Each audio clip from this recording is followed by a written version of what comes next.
امام کا کتنا بڑا صحابی جس کو امام موسیٰ کاظم کہیں کہ میں جب بھی حج پہ جاتا ہوں تمنا کرتا ہوں کہ مولا فرماتے ہیں ہم شیعہ دعا کریں کہ ہماری نگاہ امام پہ پڑے، لیکن مولا فرمائے میں تمنا کرتا ہوں کہ میری نگاہ اس پیارے صحابی پہ پڑ جائے جسے اذن دیا گیا کہ ہارون کے دربار میں کام کرے، جس نے خط لکھا امام معصوم کو کہ مولا میں آپ کی محفلوں میں بیٹھنے کا عادی ہوں، مولا میں نماز میں مناجات میں ذکر خدا، کہاں بھیج دیا آپ نے مجھے؟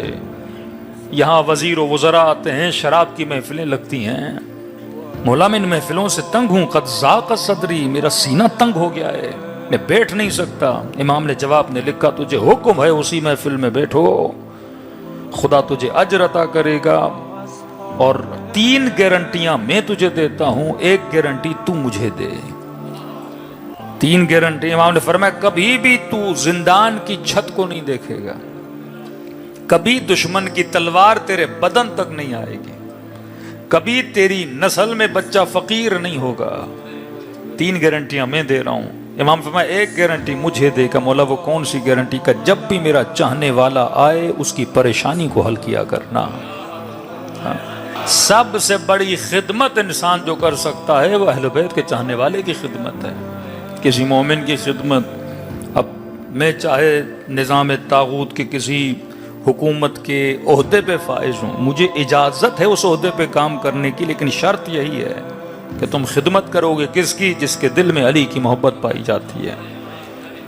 وہ چاہے کیسا بھی نظام ہو کام کرو، لیکن شرط امام کی یہی ہے کہ اس نیت سے اگر کام کرو گے تو پھر اس نظام کی کمائی بھی تیرے لیے کیا ہو جاتی ہے؟ حلال ہو جاتی ہے۔ یہ مولا کا صحابی کہتا ہے کہ ملاقات سال میں 1 بار امام سے ہوتی تھی، ایام حج میں ویسے نہیں مل سکتا۔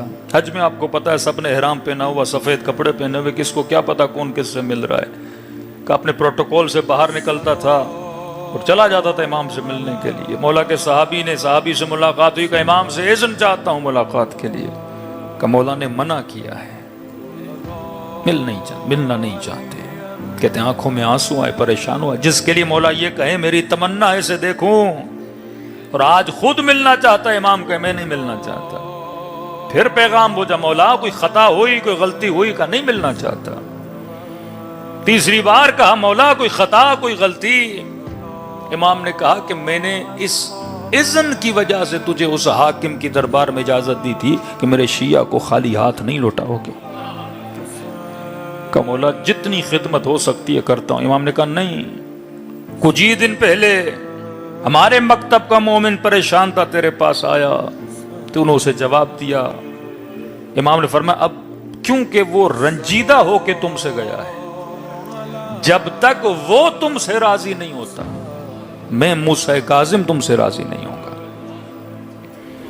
کہ مولا ایام ختم ہو جاؤں گا مدینے اس سے معافی مانگنے، فرمایا نہیں ابھی جا۔ کہ مولا مدینہ دور ہے، جاؤں گا، یہ اعمال حج وغیرہ کیا ہوں گے؟ کہ فرمایا نہیں رات کے اندھیرے میں جا، فلاں جگہ پہ اونٹ کھڑا ہے اس پہ سوار ہو جا، اونٹ تجھے اس کے در تک پہنچائے گا۔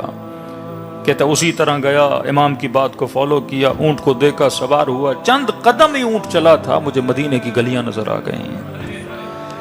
اسی مومن کے دروازے پہ کھڑا ہوا، دروازے پہ دستک دی، وہ مومن دیکھ کے پریشان ہو گیا، اتنے بڑے بادشاہ کا وزیر میرے در پہ کیا کر رہا ہے؟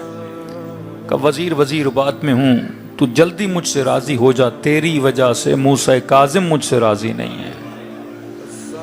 کہ واللہ مجھے پتا ہوتا کہ میرا رنجور ہونا، میرا غمگین ہونا اتنا اثر کرے گا امام پر، میں کبھی تم سے ناراض نہ ہوتا۔ میں نے معاف کیا، جلدی واپس جاؤ۔ کہ نہیں ایسے نہیں، امام کو ناراض کیا ہے میں نے۔ کہ پھر کیسے معافی چاہتے ہو؟